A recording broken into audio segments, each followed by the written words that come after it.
मेरी मम्मी के कमरे में कोई भी जाता तो मम्मी को पागलपन के दौरे पड्डी डियचना शुरू हो जाते और रात को मम्मी के कमरे से हल्की हल्की आवाजें आती। मुझे मम्मी पर शक हुआ और एक दिन मम्मी को नींद की गोलियां खिलाकर अपने कमरे में सुला दिया और मम्मी की चादर लेकर मम्मी के कमरे में सो गई। जब रात हुई तो मेरे जिस्म से मेरी जान निकल गई। जब मुझे 8 बंदों ने मम्मी समझकर, सुबह के 5 बजे थे, लेकिन उसी वक्त मुझे कुछ अजीब सी आवाज आने लगी। भगवान जाने क्या आवाज थी, मगर मेरा ध्यान भटकाने में अहम किरदार अदा कर रही थी। खैर, जैसे तैसे करके मैं जल्दी से उठ खड़ी हुई और कमरे का दरवाजा खोलकर देखा। वहां तो कुछ भी नहीं था। फिर बाहर निकली और चारों तरफ नजर घुमाई। अब आवाजें सुनाई नहीं दे रही थीं। फिर भी मैं इधर उधर देखकर महसूस करने की कोशिश कर रही थी, मगर कोई आवाज ना आई। लेकिन जैसे ही मैं पलटी तो इस वक्त वहीं अजीब सी आवाज आना शुरू हो गई और वो आवाजें मम्मी के कमरे से आ रही थीं। मैं बहुत घबरा गई। लगता है मम्मी को फिर से दौरा पड़ीठा है। मैं उनके कमरे की तरफ लपकी, मगर मैंने देखा पापा अचानक से मेरे सामने आ गए। कहाँ जा रही हो अनवी? मैं उनको अचानक देखकर बहुत घबरा गई। वो पापा लगता है मम्मी को दौरा पड़ेडा है। मैंने बौखलाहट में कहा। पापा ने सिर झुकाकर कहा, हाँ बेटी, मगर मैं और तुम क्या कर सकते हैं? बस इंतजार ही कर सकते हैं कि कब वो नॉर्मल हो और मैं उसे नाश्ता दे आऊं। पापा की बात पे मैं भी सर झुकाकर खामोश हो गई, क्योंकि मैं भी जानती थी कि मम्मी को न जाने क्या बीमारी थी कि अक्सर वो अचानक से किसी को देखकर बेकाबू हो जाती है और फिर उन्हें संभालना मुश्किल हो जाता। ऐसा पहले नहीं होता था। अम्मी बिल्कुल ठीक थी, पूरा घर बार संभालती, हमें कभी कोई परेशानी नहीं देखनी पड़ती थी। लेकिन ये सब अचानक से पिछले 5 सालों से हो रहा था, जब से वो नाना की मृत्यु पर गई थी, और वहां से वापसी के बाद ही उनको दौरे पड्डी शुरू हो गए थे। कई डॉक्टर्स को दिखाया, लेकिन सब यही कहते थे कि शायद उन्हें कोई गहरा सदमा पहुंचा है, जिसकी वजह से उनको दौरे पड्डीते हैं, और कभी कभार तो वो अचानक से गली बकना शुरू कर देती। न जाने कैसी कैसी बातें करती कि कोई भी बंदा कानों को हाथ लगा लेता। मेरी मासूम मम्मी के साथ कुछ ऐसा हुआ था जिसको वो बर्दाश्त नहीं कर पा रही थी। मैंने कई बार उनसे मालूम करने की कोशिश की, मगर सब बेकार। कभी वो बहुत बेचैन हो जाया करती और कभी वो बहुत ही खामोश, और खामोश नजरों से बस मुझे ही देखा करती। उन्हीं दिनों पापा ने मुझे दिल्ली भिजवा दिया और सबसे अच्छी और महंगी यूनिवर्सिटी में एडमिशन भी करवा दिया। शायद वो चाहते थे कि मैं घर के उस अजीब माहौल से दूर रहूं, और शायद उनका फैसला भी ठीक था, वरना उस माहौल में रहते हुए मैं भी बिल्कुल पागल हो जाती। पागल शब्द अपनी माँ के लिए इस्तेमाल करना बहुत ज्यादा तकलीफ देता है, मगर सच तो यही था कि वो दिन ब दिन पागलपन की हद तक पहुंचती जा रही थी। मजबूरन मैं उनको उस हाल में छोड़ दाच कर दिल्ली चली आई थी, लेकिन मेरा दिल वहीं रह गया था जहां मेरी माँ न जाने किस तकलीफ से जूझ रही थी। मैंने साइकोलॉजी डिपार्टमेंट लिया था ताकि कुछ तो समझ सकूं अपनी माँ की तकलीफ। मैं छुट्टियों पे आना चाहती तो पापा किसी न किसी तरह मुझे मना कर देते कि अनवी, तुम यहाँ आओगी तो तुम्हारी माँ तुम्हें देखकर आपे से बाहर हो जाएगी और उनकी तबीयत, जो बड़ी मुश्किल से ठीक हो रही है, फिर बिगड़ जाएगी। मुझे लगने लगा था कि पापा मुझे बस मम्मी से दूर रखना चाहते हैं, और इसके पीछे क्या राज था वो मैं जानना चाहती थी, मगर मुझे ये मौका नहीं मिल रहा था। दिन रात की लगातार मेहनत और कोशिशों के बाद जब मैंने अपनी पढ़ाई पूरी की तो पापा ने मुझे घर आने की इजाजत दी। अब उनके पास कोई चारा भी तो नहीं था। मैं 4 सालों बाद मम्मी से मिलने जा रही थी, क्योंकि पापा तो खुद मुझे मिलने आ जाया करते थे। दिल्ली में हमारा बहुत बड़ा बंगला था, जो बस कभी कभार घूमने के लिए खरीदा गया था। मेरे पापा के पास रुपए पैसे की कोई कमी न थी, और उनकी कंपनीज हर शहर में अपनी ब्रांचेस बना चुकी थी। लेकिन मुझे अब भी ये बात समझ नहीं आ रही थी कि मेरे पापा मम्मी को बाहर क्यों नहीं लेकर गए इलाज के लिए, और ये बात मैं उनसे कई बार कह चुकी थी, मगर वो हमेशा टाल दिया करते थे। लेकिन अब मैंने फैसला कर लिया था कि मैं आपको उनको बाहर लेके जाऊंगी। मगर जैसे ही मैंने अपने घर में कदम रखा, मुझे बहुत ही अजीब सी गंध का एहसास होने लगा। मैंने जल्दी से नाक पे टिश्यू पेपर रखा। पापा, ये स्मेल कैसी है?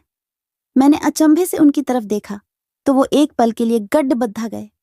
बेटा, आप परेशान मत हो, शायद पड़ोसियों ने कुछ स्प्रे करवाया है। मच्छरों का मौसम है ना, तो इसलिए। वो जल्दी से कहते हुए नौकर को बुलाने लगे और बिना वजह नौकर को डांट दिया। ये मैनर्स है तुम लोगों के। अब मुझे कहना पड़ेगा कि सामान रूम में पहुंचा दो। उनकी बात पे नौकर ने जल्दी से मेरा बैग उठाया और ऊपर की तरफ जाने लगा। मैंने देखा पापा अचानक से परेशान दिखाई दे रहे थे। पापा, क्या हुआ? लगता है आप मुझे देखकर खुश नहीं हैं। मैंने उदासी से कहा तो वो हंस दी। नहीं गुद्धिया, ये आपका वहम है, बस मुझे कोई काम याद आ गया था। वो मुझे गले लगाते हुए कहने लगे तो मैं भी मुस्कुरा दी। पापा उम्र में मम्मी से काफी बड्ढे थे। मम्मी अब भी मुश्किल से 45 साल की होंगी, जबकि पापा शायद 70 साल के थे या शायद उससे भी कुछ ज्यादा। मगर वो काफी एक्सरसाइज वगैरह किया करते थे तो ज्यादा बूढ़े नहीं लगते थे। कभी कभी मैं सोचा करती थी कि उनकी शादी कैसे हुई थी, मगर कभी हिम्मत नहीं हुई पूछने की। मम्मी ने एक बार बताया था कि पापा की दूसरी बीवी भी थी जो उनकी ही उम्र की थी और उनको कैंसर हुआ था और वो इस दुनिया से चली गई। तब पापा ने मम्मी से शादी की, लेकिन वो मुझे एक बात बताना भूल गई थी या फिर जानबूझकर मुझसे छुपाया गया था और वो राज जानकर मेरी दुनिया में एक तूफान मचा था जो थमने का नाम ही नहीं ले रहा था। हाँ, तो मैं आपको बता रही थी कि जैसे ही मैं 4 साल बाद घर पहुंची, मम्मी ने मुझे देखकर हल्का सा इशारा दिया कि वो मुझे पहचानती है और मैं डरते डरते उनके करीब गई और उनको बताया, मम्मी मैं अनवी। मेरे नाम पर वो चौंक गई। अनवी! वो फिर से मुझसे पूछने लगी। मैंने उनका हाथ थामा तो वो रोने लगी और मुझे गले से लगा दिया। मैं बहुत खुश थी कि उन्होंने मुझे पहचान लिया था और अब वो ठीक हो गई थी, मगर ये मेरी भूल थी। काफी देर तक वो मुझे चूमती रही और पापा की तरफ देखकर कहने लगी, आरुष साहब, देखिए अनवी आई है। पापा न जाने क्यों उनसे नजरें चुरा रहे थे और मुझे इशारा किया कि अपने कमरे में चली जाऊं। मैं ना चाहते हुए भी वहां से चली आई। मेरा कमरा बिल्कुल न्यू डेकोरेट किया गया था। सारा फर्नीचर नया था, कलर स्कीम, पर्दे, कालीन, सब कुछ नया और कीमती था। मैं एक एक चीज छूकर देखती रही, लेकिन मेरे दिल को सुकून नहीं मिल रहा था। मैंने जल्दी से शॉवर लिया और पूजा करने चली गई।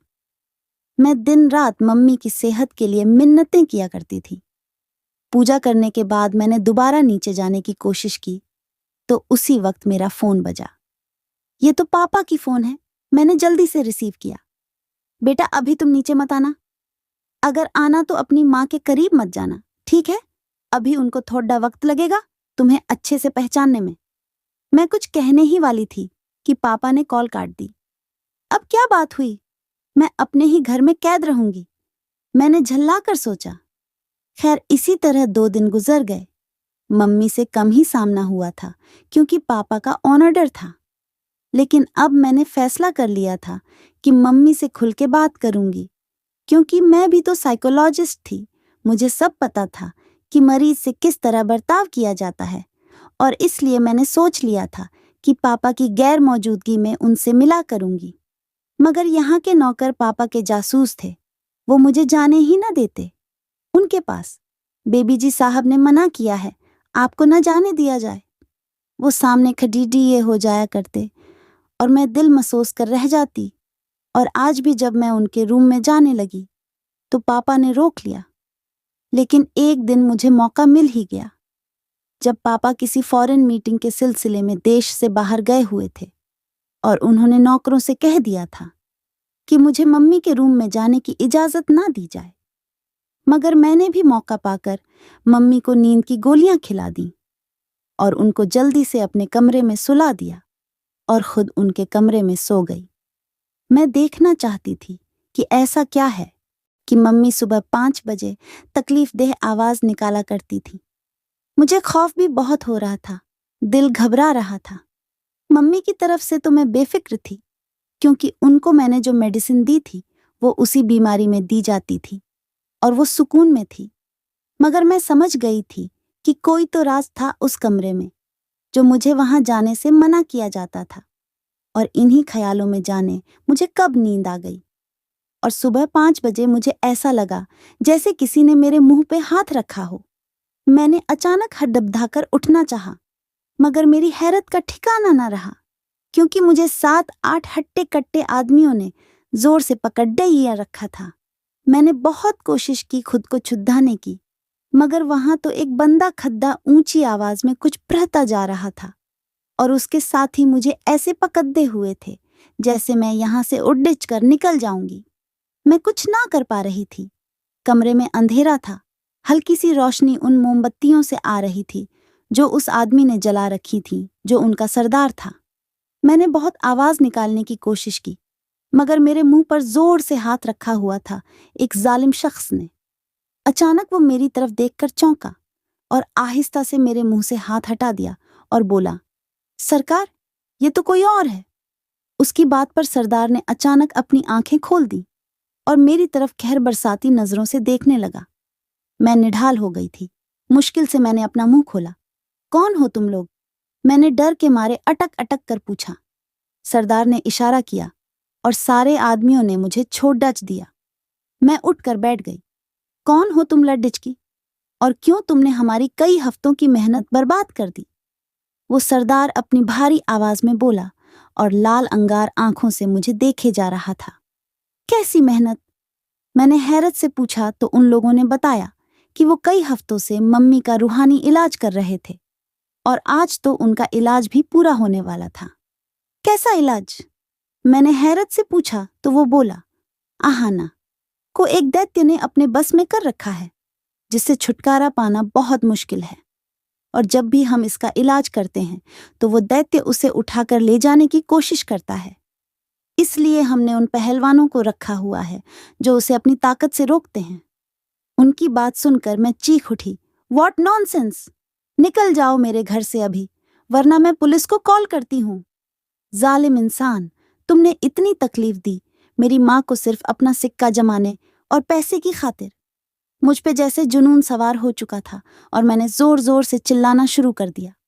मेरी आवाज पर सारे नौकर इकट्ठा हो गए। बेबी जी, आप यहाँ! वो सब हैरत में थे। निकालो इनको यहाँ से, वरना अभी तुम सबको पुलिस के हवाले करती हूँ।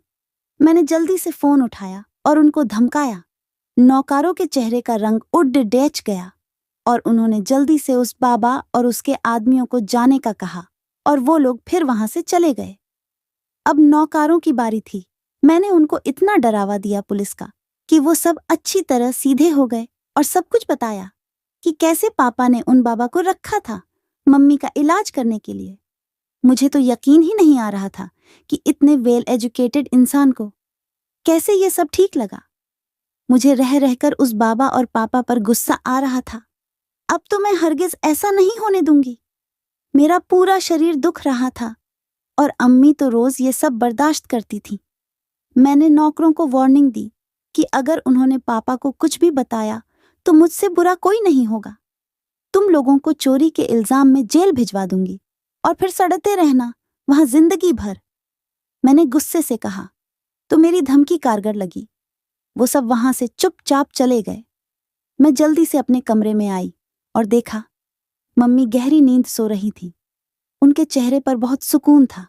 न जाने कितनी रातों के बाद आज वो आराम से सोई थी। मैंने मम्मी का कमरा फिर से देखा, एक एक चीज छान मारी ताकि कुछ तो मालूम हो। और फिर उनके स्टोर रूम में मुझे एक डायरी नजर आई जो काफी पुरानी लग रही थी, जिस पे घूल जम चुकी थी। मैंने बेचैनी से मजबूर होकर वो डायरी उठाई और उसे खोलकर पढ़ना शुरू किया।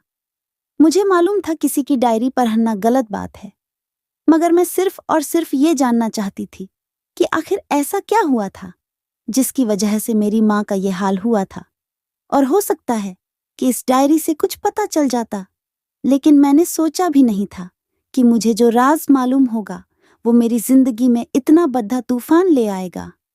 ये मेरी अम्मी की डायरी थी, जिन्होंने अपनी जवानी के दिनों की दास्तान लिखी हुई थी।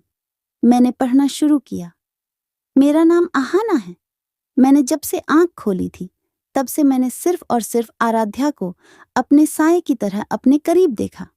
वो मेरी कजिन बहन थी, मगर मुझे लगता था वो मेरी सगी बहन थी, क्योंकि मेरे माँ बाप मेरे बचपन में ही एक कार एक्सीडेंट में इस दुनिया से जा चुके थे और तब से मौसी और मौसा जी ने ही मेरी परवरिश की थी। हम लोग एक छोटे से फ्लैट में रहते थे और सीधे सादे लोग थे, जबकि आराध्या हम सबसे अलग थी। उसकी सोच बहुत अमीरों वाले थे। कभी कभी मैं हैरत में पड़ी डीएच जाया करती थी कि वो इतनी आजाद ख्याल कैसे हो गई थी। हम साथ साथ पढ़ते रहे थे। वो सिर्फ 1 साल मुझसे बड़ी थी। आराध्या हमेशा मुझे ये बताया करती कि जब भी कोई मौका हाथ में आए तो उसे जाने मत देना, क्योंकि ये दुनिया बद्धी जालिम है। आहाना, तुम अगर किसी के लिए अपनी मंजिल से हट जाओगी तो किसी को नजर नहीं आएगा कि तुमने उसके लिए कुर्बानी दी थी। उसकी बातें मेरे सर से गुजर जाया करती थी, लेकिन सच पूछें तो मैं उसकी फैन थी। वो बहुत हसीन और फैशनेबल थी, जबकि मैं उससे सूरत में बहुत कम थी। जाने क्या कमी थी मुझ में कि सब लोग उसे हमेशा स्मार्ट समझते और मेरी तरफ देखते भी न थे। हालांकि मौसा और मौसी जी ने मुझ में और आराध्या में कभी फर्क नहीं किया और उन्होंने कभी मेरे पेरेंट्स न होने का एहसास नहीं होने दिया। मैंने कभी सोचा ही नहीं था कि आराध्या कॉलेज में आकर ये सब करेगी। उसकी ध्यान पढ़ाई में कम और लड़चकों में ज्यादा होती थी, और खास करके उनकी दौलत पर। आशिकों की एक फौज थी उसके पीछे। मुझे ये सब बिल्कुल पसंद नहीं था, या शायद था भी। मैं हमेशा सोचती थी कि इसमें ऐसा क्या है जो मुझ में नहीं है, क्योंकि कोई मेरी तरफ नहीं देखता, सब उसी को सराहते हैं। वो बहुत हंसमुख भी थी। फिर एक दिन उसने बताया कि उसे जॉब करनी है। उसकी बात पर मौसा मौसी बहुत गुस्से में आ गए थे। भला लड़की होकर तुम जॉब करती फिरोगी? मौसी ने खूब बातें सुनाई, मगर उस पर कोई असर नहीं हुआ। मैंने भी बहुत समझाने की कोशिश की, मगर उसने कहा, आहाना, कितनी बार तुम्हें समझाया है, इस तरह अपना हक जाने मत दो। देखो, पापा के पास इतना पैसा नहीं है कि हम दोनों की ख्वाहिश पूरी कर सके, इसलिए हमें खुद कुछ करना होगा। उसकी बातें मेरी समझ से बाहर थीं। फिर उसने भूख हड़ताल कर दी और आखिरकार मौसा जी ने इजाजत दे ही दी। आखिर वो एक इकलौती औलाद थी उनकी। और फिर वो जहां भी जाती इंटरव्यू के लिए मुझे भी साथ ले जाती, ताकि हम दोनों में से किसी को तो जॉब मिल जाए। मैं ना चाहते हुए भी उसके साथ चली जाया करती थी। फिर एक दिन वो एक बहुत बड़ी कंपनी में मुझे ले गई। आराध्या, यहाँ तो हमें नहीं मिलने वाली जॉब। मैंने उसके कान में कहा तो वो हंस दी। इतनी जल्दी हार मान ली। और मुझे कहाँ देखना, हम में से एक को जरूर मिलेंगे ये जॉब। और उसकी बात सच निकली। सबसे पहले मेरा नाम पुकारा गया, और जब मैं अंदर गई तो वहां एक 40 साल का मर्द बैठा हुआ था, और उसने कुछ सवाल किए और इंतजार करने का कहा। फिर आराध्या अंदर गई और कुछ देर बाद आराध्या को अपॉइंटमेंट लेटर मिल गया। हम दोनों की खुशी का कोई ठिकाना ना था। इतनी अच्छी जॉब मिल गई थी उसे। फिर वो दिन भर ऑफिस में होती। मौसी काफी खफा रहती थी उससे, लेकिन उसने समझाया कि जॉब है तो वक्त लगेगा। लेकिन एक दिन उसने मुझे जो बताया वो होश उड़ जाने को काफी था। उसने बताया कि उसके बॉस की बीवी को मरे हुए कई साल हो गया है। मैंने पूछा कि इसमें खुश होने वाली क्या बात है। तब वो बोली, पगली, खुशी की बात यह है कि मेरा रास्ता बिल्कुल साफ है। बॉस मुझे पसंद करते हैं और मैंने भी हाँ कर दी है। उसकी बातें सुनकर मैं बहुत घबरा गई थी। उसकी तो रिश्ते की बात भी तय थी उसके कजन से, लेकिन इस बार भी उसने भूख हड़ताल कर दी और मौसा जी बेचारे अपना सर पीटते रह गए कि वो दुनिया को क्या मुंह दिखाएंगे कि उनकी बेटी ने बाप की उम्र के आदमी से शादी कर ली थी। मगर आराध्या की एक ही रट थी कि वो सिसक सिसक कर नहीं रह सकती अपने उस 20,000 कमाने वाले कजिन के साथ। और भी बहुत सी बातें की उसने, और फिर आखिरकार मौसा जी ने उसकी शादी करवा दी, मगर इस शर्त पर कि वो आइंदा उनको अपनी शक्ल नहीं दिखाएगी। आराध्या जा चुकी थी और वो बहुत खुश थी। देशों विदेशों अपने अमीर पति के साथ घूमा करती थी। एक दिन उसने मुझे अपना बंगला दिखाया, जो कि मेरी सोच से भी बहकर था। उसका कहना था कि ये फर्नीचर उसकी सौतन ने पसंद किया था, जिसे वो निकालने का सोच रही थी, और मैं बस हैरत से मुंह खोले उसे देख रही थी। उसी दिन उसने मुझे कहा कि जो जॉब मैं कर रही थी अब वो मैं तुम्हें दिलवा दूंगी, अपने पति से कहकर, क्योंकि मैं नहीं चाहती कि कोई और लड़की उनकी सेक्रेटरी बने। मर्दों का क्या भरोसा। वो हंसने लगी और इसी तरह मैं उसके पति की सेक्रेटरी बन गई। 1 साल बाद आराध्या अचानक कहीं चली गई। उसका कुछ अता पता नहीं था। उसका पति उसके लिए बहुत परेशान था। न जाने क्या बात थी। वो हमेशा मुझसे पूछता कि आराध्या की कोई कॉल आई, और मैं शर्मिंदगी से नजरें झुका लेती, जैसे मैं ही उनकी कसूरवार हूं। हो सकता था उनके बीच कुछ अनबन हुई हो। और एक दिन मैं हैरत में पड़ी DDH गई जब मेरे बॉस ने कहा, काश मैंने आराध्या की जगह आपको चुना होता। अपना जीवन साथी बनाने के लिए मुझे आप जैसी लड़की की जरूरत थी, बल्कि आराध्या को सिर्फ मेरी दौलत से मतलब है। उनकी बात सुनकर मैं जल्दी से वहां से उठ गई। उनकी हिम्मत कैसे हुई ये बात कहने की। फिर कुछ दिन बाद आराध्या वापस आ गई। उस दिन वो लाल रंग की साड़ी पहनकर आई थी। वो बहुत हसीन लग रही थी, लेकिन वो कुछ उदास थी। उसने बताया कि उसका पति उसे तलाक दे रहा है। उसने मुझे एक खत दिया जो उसके पति के लिए था, जिसमें यह लिखा था कि मैं आपके बिना नहीं रह सकती और इसलिए मैं अपनी जान ले रही हूं। प्लीज मुझे माफ कर दे। ये देखकर मैं परेशान हो गई। तब उसने कहा कि ये सिर्फ उनके दिल में पुरानी मोहब्बत जगाने के लिए है। बस तुम उनके ऑफिस आते ही मुझे कॉल करोगी और मैं नींद की गोलियां खा लूंगी, और तुम उनको ये खत दोगी कि आराध्या ने कहा है ये खत आपको शाम में दूं, मगर मुझे कुछ गड़बड़ लग रही है तो मैंने अभी आपको दे दिया। देखना यू दौड़न चले आएंगे, वो बोली। मगर आराध्या, अगर वो नहीं आए तो? मैंने घबरा कर पूछा। तो तुम 10 मिनट के बाद एम्बुलेंस को कॉल कर लेना, ठीक है? अब घबराओ मत। देखो मौका हाथ से जाने नहीं दिया करते। अगर उसने मुझे डिवोर्स दी तो मैं कहीं नहीं रहूंगी। मैंने मजबूरन उससे वादा किया, मगर मैं सारी रात सो नहीं पाई। प्लान के मुताबिक मैंने उसे फोन कर दिया और उसने गोलियां भी खा ली, मगर मैंने वो खत फाड़ कर फेंक दिया। मुझे एक मौका मिल रहा था, मैं क्यों हाथ से जाने देती? और इस तरह आराध्या इस दुनिया से चली गई और मेरा रास्ता साफ हो गया। मैं मिसेस आरुष बनकर राज करने लगी। उसके आगे के पन्ने फटे हुए थे। मुझे यकीन नहीं आ रहा था कि मेरी माँ एक कत्ल की जिम्मेदार थी। मैं बिल्कुल संभल नहीं पा रही थी और दूसरे दिन ही पापा वापस आ गए। मैंने सोचे समझे बिना उनको सब बता दिया। तब वो काफी देर तक सर झुकाए बैठे रहे। फिर जब सर उठाया तो वह रो रहे थे। अनवी, ये सच है कि अहाना ने मुझे वो खत नहीं दिया था, और अगर वो दे भी देती तो शायद मैं उसे बचाने नहीं जाता, क्योंकि उसने मेरे साथ बेवफाई की थी। वो दिल की अच्छी होगी मगर किरदार की हल्की थी, जबकि तुम्हारी माँ मजबूत किरदार की मालिक थी। मगर उससे ये पाप हो गया कि उसने अपनी बहन जैसी कजन को मरता हुआ छोड़ा, सिर्फ दौलत की खातिर। लेकिन फिर ऐसा क्या हुआ, जब वो अपने मौसा जी यानी तुम्हारे नाना के मृत्यु पर गई तो उसे बाहर हर जगह आराध्या की तस्वीर दिखाई दी, और वो उसी के कमरे में रहा करती थी। उसका कहना है कि उसे आराध्या दिखाई देती है, लाल रंग के कपट डिडाधों में। उसके दिमाग में अचानक से वो सब चलने लगा जो आराध्या के मौत के वक्त हुआ था, और आराध्या की डायरी भी उसके हाथ लगी, जिसमें उसने बद्धी मोहब्बत से आहाना का जिक्र किया था। उसने लिखा था कि दुनिया में बस आहाना ही भरोसे के काबिल थी, वरना उसे अपने माँ बाप पर भी भरोसा न था कि वो बुरे वक्त में उसका साथ देंगे। और उसके अलमारी में हर जगह उन दोनों की साथ ली गई तस्वीर रखी हुई थी। इस तरह जब उसे पता चला कि उसने आराध्या की मोहब्बत, उसके भरोसे को किस तरह खत्म किया था, और यही बात उसके दिमाग में छप गई, अब उसे हर जगह आराध्या दिखाई देती है। मैं कैसे उसे किसी डॉक्टर को दिखाता? अगर वो कुछ पूछेगा तो वही बात उसको बता देगी। मैं नहीं चाहता कि इस उम्र में उसे जेल जाना पड़े। उसने बहुत बुरा किया, मगर अब वो सजा भुगत रही है।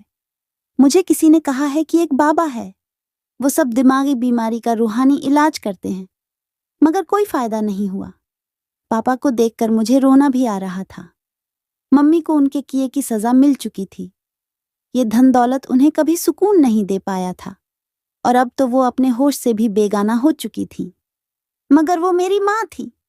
मैंने फैसला किया था कि उनको इस सदमे से निकलने में उनकी मदद करूंगी ताकि वो भगवान से माफी मांग लें। सच कहते हैं लालच बुरी बला है और ये अच्छे खासे इंसान को बुरा बना देती है। धन्यवाद दोस्तों।